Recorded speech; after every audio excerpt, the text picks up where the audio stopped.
नमस्कार, यस्टीज किचनमध्ये तुमचं सर्वांचं मनापासून स्वागत करते. हॉटेलसारखी पालक पनीर आज आपण घरी बनवूया. पालकाचा कलरही चेंज होणार नाही आणि टेस्टही आपल्याला हॉटेलसारखी लागेल. चला मग रेसिपीला सुरुवात करूया.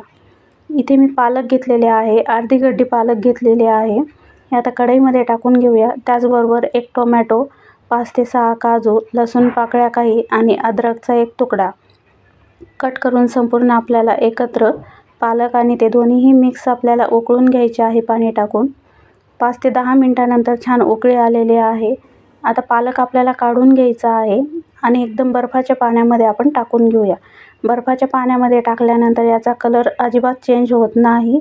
मस्त असा हिरवागार कलर राहतो पालकाला. आता पालकची प्युरी करायची आहे.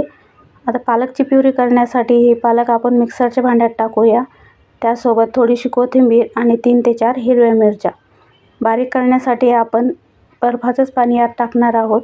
इथे छान पालकाची प्युरी झालेली आहे. त्यासोबत टोमॅटो, काजू, लसूण आणि अद्रकची ही पेस्ट आपण मिक्सरला वाटून घेतलेली आहे. छान आता फोडणी देऊन घेऊया.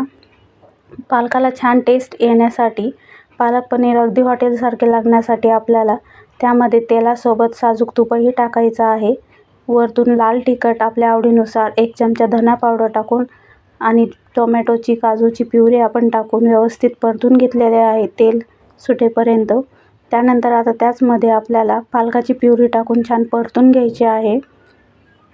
त्यानंतर आता इथे पनीरचे काही तुकडे घेतलेले आहेत मी, ते आपल्याला त्या प्युरीमध्ये मिक्स करून घ्यायचे आहे. हलक्या हाताने आपण मिक्स करूया जेणेकरून पनीरचे तुकडे होणार नाहीत बारीक. त्यामध्ये आता चवीनुसार मीठ टाकून घेऊया आणि झाकण ठेवून एक छान उकळी आणून घेऊया. इथे बघू शकता मस्त अशी छान एक उकळी आलेली आहे. पालकाचा कलरही चेंज झालेला नाही आहे. मस्त हॉटेलसारखी पालक पनीर आपली घरच्या घरी तयार आहे.